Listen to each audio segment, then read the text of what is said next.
Começa agora, Conexão com Valores. Olá, prestigiada audiência da Catedral FM 106,7. Com vocês mais um programa Conexão com Valores da Uniapac, ADCE Rio, ADCE Jovem Rio, Associação de Dirigentes Cristãos de Empresa. Aqui é o Elmair Neto, presidente da atual gestão.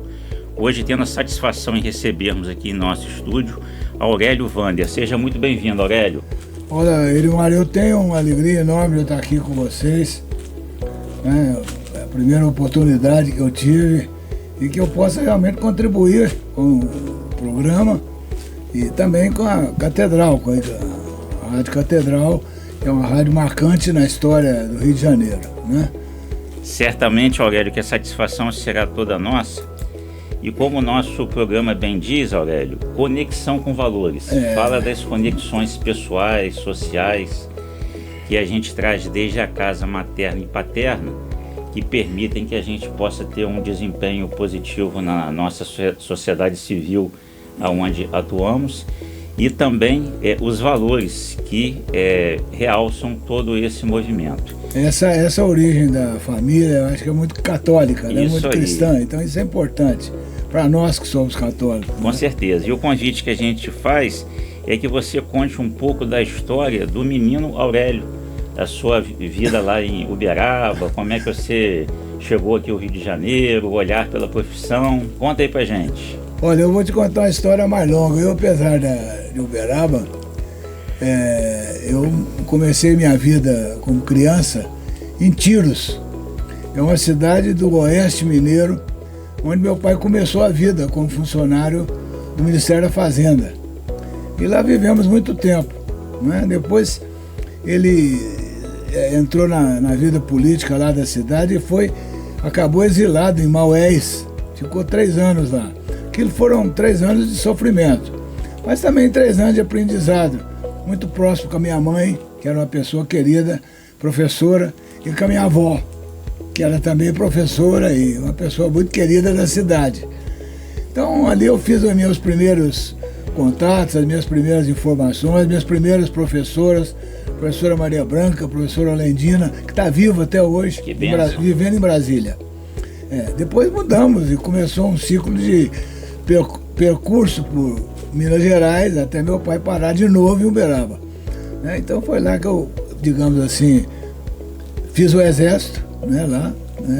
Foi uma temporada muito boa para mim, de aprendizado. Eu fui orador da turma, naquele tempo era uma glória. Minha mãe saiu lá do meio do povo, foi me cumprimentar. E, além disso, eu fiz muitos amigos. E tive uma boa formação no colégio do Mário Palmério. Ele era uma pessoa excelente, uma pessoa de boa comunicação. Eu tinha um certo trato ali dentro do colégio. E fiz ali o curso clássico, que me preparou para a Universidade de Brasília. Então eu fui para Brasília e passei no vestibular. Eu me lembro que eu fui assim, com os ideais da vida. Eu peguei um ônibus em Uberaba e fui fazer vestibular em Brasília. Eu fui na janela assim, olhando a lua e sonhando. O sonho não durou muito, porque a Universidade de Brasília sofreu um período de muito envolvimento e repressão, invasões. Graças a Deus eu sobrevivi a tudo aquilo, mas fiquei lá como professor. Eu tinha um grande amigo que era professor, grandes professores eu tive em Brasília, Mas um era filho do Roberto Lira, que era professor no Rio, e ficou professor em Brasília, Roberto Lira Filho. E ele me colocou lá como professor auxiliar, não fiz nem concurso, entrei ali e fiquei 1 ano, mais ou menos, mais 2 anos como professor auxiliar quando eu vim para o Rio. Você lecionou na PUC Rio, não foi? Lecionei na PUC Rio, vim fazer o mestrado na PUC, Acontece que o mestrado atrasou e eu fui para um centro de pesquisa da CNBB, na Rua Bambina. Fiquei 6 meses lá, com o padre Ávila, padre Fernando Bastos Dávila. Você sabe que o padre Fernando Bastos Dávila foi o primeiro assistente doutrinário da nossa associação. Ele foi um dos fundadores da nossa associação de dirigentes cristãos de empresa. E o ano passado nós, inclusive, participamos da reedição de um dos livros dele. Olha aí. Sobre esse olhar social daquele momento que o Brasil passava. Pois é, o Padre Ávila era meio parente meu, e ele que me protegeu nesse movimento todo de chegada no Rio, de ter ido lá para o IBRADES, que era o Instituto Brasileiro de Desenvolvimento. Olha que coisa bacana. Era um órgão de pesquisa da CNBB. E eu trabalhei ali um período ajudando, um trabalho mais assim na linha de desenvolvimento, né? Eu fiz um trabalho sobre teoria do desenvolvimento no Brasil, mas aí começou o mestrado da PUC, eu fui para a PUC e lá fiquei muitos anos. Aurélio, né? Você fez menção aí dessa vocação da sua mãe, da sua avó como professoras, e você seguindo esse legado, dando testemunho como fundador do curso de Direito da Unirio, foi diretor da Faculdade Cândido Mendes de Ipanema. Conta um pouco pra gente dessa sua experiência. Você fez uma boa ligação, uma boa conexão aí, porque eu sou a quarta geração de professores da minha família materna, e sou a terceira geração de professor na família paterna. Que beleza. Então eu tive ali uma felicidade enorme de conviver com professores, né? Porque geralmente você tem um desenvolvimento mais rápido, mais desenvolvido, mais evoluído, e tem a proteção de cada um deles também.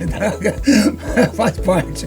Então, minha avó foi ótima pessoa, minha mãe também, e o meu avô, ele foi o fundador da Escola de Viçosa. Que espetáculo. Ele era agrônomo e fundou a Escola de Viçosa, mas depois veio um americano que foi ser o diretor, porque tinha que modernizar aquilo, fazer mais ao estilo moderno, e ele acabou saindo e veio para o Rio. Veio em Valença, né? E gostava muito do Rio, mas foi embora depois, aposentou e foi para casa. Então eu tinha sempre aquele ideal de que um dia eu viria para o Rio, né? Que estava um pouco no meu caminho aquilo. E aconteceu, porque eu cheguei na PUC, fiz o mestrado, da minha turma nós éramos 6, eu fui o único que fez a tese. Fiz uma tese sobre conflitos sociais e limites do Poder Judiciário. Sim. Eu me lembro um dia que o Padre Benco me chamou, falou, mas essa tese deve ser marxista. Eu falei, não. Social, né? É uma tese à luz do pensador Dahrendorf, que é um pensador que era alemão, vivia na Inglaterra, e em vez de falar em conflito de classe, ele falava em conflito, vários tipos de conflito. Conflito individual, de setor, de grupos. Então, aí o padre falou, mas não é possível. Eu falei, é verdade, padre, o senhor pode ficar tranquilo que não tem nenhum problema. Aí fiz a defesa. Foi o único professor que fiz a defesa de tese na PUC. Né? Que parabéns, velho. Pois é, e continuei lá durante muito tempo, quando então o Cândido Mendes resolveu fundar a Faculdade de Ipanema. Né? E aí, conversa aqui, conversa ali, quem que entende de escola aí? Aí ele falou, não, é o Aurélio. Eu fiquei um tempo dando aula como professor da PUC e como diretor de Ipanema. Fundamos a faculdade. Eu cheguei lá, a faculdade tinha 30 alunos. Aliás, nem tinha 30 alunos, porque eram os alunos da cidade que estavam frequentando lá. Sim.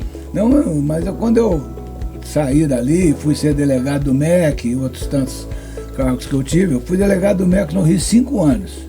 Por conta desse viés da docência. Da docência. Fiquei 5 anos e foi um período bom, porque eu acho que naquela época eu vi um certo domínio, né, do ensino público, um número limitado de vagas, né, era uma coisa horrorosa. Então eu consegui que fossem abertas, né, novas faculdades na área privada. Sim. Né? Então abrimos aí 6 ou 7 faculdades. Eu aprendi muito com esse negócio de abrir faculdade, porque eu peguei logo a estrutura de currículo, como é que fazia, como é que não fazia, né? Qual era o melhor professor, qual o pior, aquela. Então eu acabei, digamos assim, tendo como mais importante livro meu, um livro sobre o ensino jurídico no Brasil, que está na 6ª edição, e eu fiz vários cursos de Direito no Rio de Janeiro, inclusive da Fundação Getúlio Vargas. Que espetáculo. Fiz vários cursos. Então, isso foi a minha vida.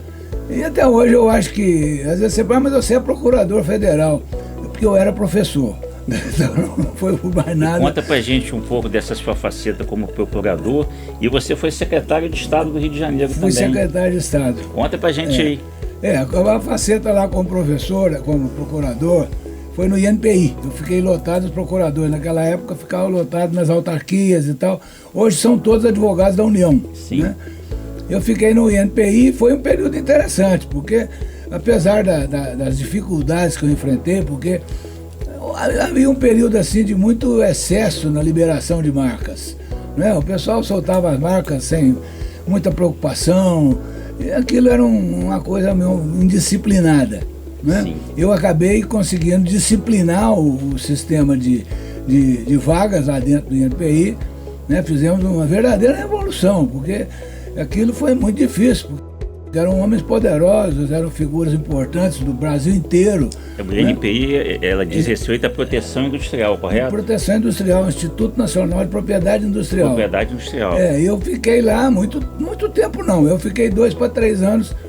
E terminado aquilo ali, eu fui ser uma coisa interessante. Eu fui convidado para organizar o Ministério das Comunicações e Telecomunicações em Brasília, que era uma secretaria do Ministério do Transporte. É um negócio que não tinha nada a ver. É o organograma, né? Então eu entrei ali, digamos, consegui restaurar a legislação, porque a legislação tinha 2, 3 portarias sobre o mesmo tema. Eu acabei reduzindo aquilo a uma só, fiz um bom livro na época sobre telecomunicações, que foi uma grande circulação até hoje. Né? Fiquei ali um tempo razoável e também quando saiu o ministro na época, que tinha me levado para lá, foi no governo Itamar, né? Que eu fiquei. Então eu fiquei na Secretaria da Cultura. Ministério da Cultura. Fiquei um tempo bom lá, MEC e Cultura ainda. E fazia a ponte Rio-Brasília na boa. Direto. Me atrapalhou muito, viu? Eu ficava em Brasília, ficava no Rio. Eu vinha, às vezes, no começo, eu tinha força para vir ao sábado, sexta e sábado, para dar aula na faculdade. Eu nunca matei uma aula na minha vida, Edmar. Parabéns. Nunca. A aula, para mim, sempre foi uma coisa sagrada. Já fiz muita confusão no direito, mas na área de docência eu fui um cara exemplar. E fiquei no MEC aqui. O MEC foi um trabalho importante aquele tempo da delegacia, ainda era no Palácio. No Capanema. No Capanema. E agora de algum tempo para cá eu fiz várias cartas que saíram no Globo, em outros jornais, reclamando do palácio fechado e abandonado. Já abriram, pelo menos de forma parcial, pelo que a gente sabe. Tá arrumando ali por fora. Quando eu vi que eles iam homenagear algumas pessoas lá, eu mandei uma carta para o ministro. Falei, olha, eu quero ser homenageado. Porque, afinal de contas, eu é que segurei a criação do Ministério da Cultura. Sim. Porque era junto, né? Ministério da Educação e Cultura. E havia muita resistência em separar. Eu lembro que na minha época de jovem era a ministra Esther Figueiredo. Esther Figueiredo. Foi a última ministra do governo. Foi a última ministra do governo militar. Sim, mas era Educação e Cultura naquela época. Educação e Cultura, mas quando eu vi que aquilo havia uma tendência de fazer o Ministério da Cultura, uma certa insistência, eu acabei apoiando o Ministério da Cultura, né? E saí dali, logo depois que eu fiquei no Ministério da Comunicação, fui ser procurador do Ministério da Cultura. Que bagagem, né? Muita história para contar. Não, muita história. O Ministério da Cultura foi uma experiência boa, né? Eu fiz um livro também, consolidando todos os lugares que eu passei, afinal fiz um livro. Eu fui secretário de Direito Econômico do Ministério da Justiça, também consolidei a legislação de Direito Econômico, né? O Washington Albino fez o prefácio do livro, na época era ministro Jobim, né? Eu achei até que eu tinha oportunidade de ser ministro, viu? Mas aí Deus está no controle.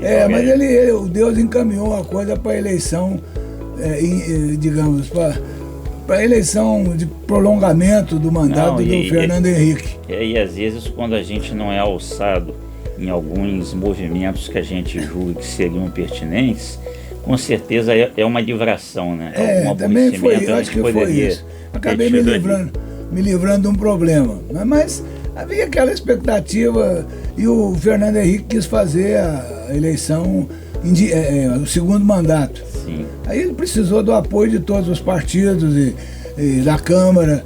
Aí ele teve que fazer as alianças Aurélio, comentávamos como, primeiro, te parabenizando por todo esse seu histórico de prestação de serviço aí à nossa nação, né? Não só a nossa sociedade civil. E que nós, quando chegamos em determinado momento da caminhada, a gente sente essa necessidade de deixando legados.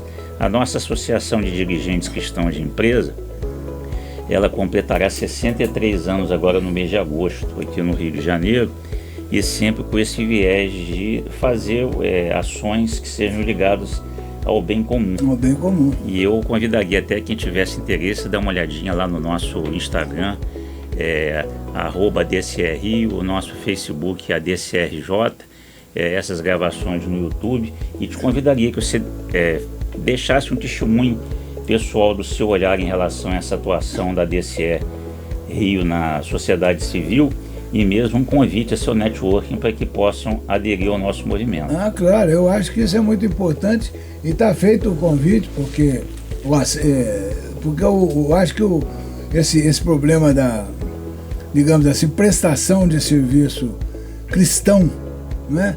A área empresarial, né? É uma coisa muito interessante e muito própria, né? Aqui da Rádio Catedral. Sim. Né? Ela tem esse programa, eu acho que é um programa especial, porque geralmente nós não temos essa questão de vincular, digamos assim, o pensamento religioso, o pensamento cristão, a questão da empresa, né? E de uma forma ou de outra isso acaba influenciando, né, os empresários e fortalecendo o serviço de prestação de serviço empresarial, dando um sentido, né, ideológico à vida empresarial, que normalmente não temos. Então eu acho que esse trabalho que a rádio faz, e esse seu programa principalmente, não é? Que é um programa de, digamos, aproximação cristãos e empresários, ele é um programa que tem que ser incentivado. Sim. Né? Eu acho que isso é uma linha importante de continuidade da tradição brasileira, né? Eu falo tradição porque eu comecei minha vida ainda, logo eu saí do primário, num colégio de padres católicos. Fiquei 5 anos interno. Você vê, né? Dizem que paga e se aproxima, e quantas afinidades a gente vê em comum. Aurélio, papo bom, ele é curto. E a gente agradece a sua participação aqui conosco. Conexão com Valores, sempre aos sábados às 17 horas. Até a próxima. Tá bom. Obrigado. Muito obrigado. Por esse testemunho bacana que você deu aqui pra gente hoje. Tudo bem. Satisfação enorme ter você aqui com a gente.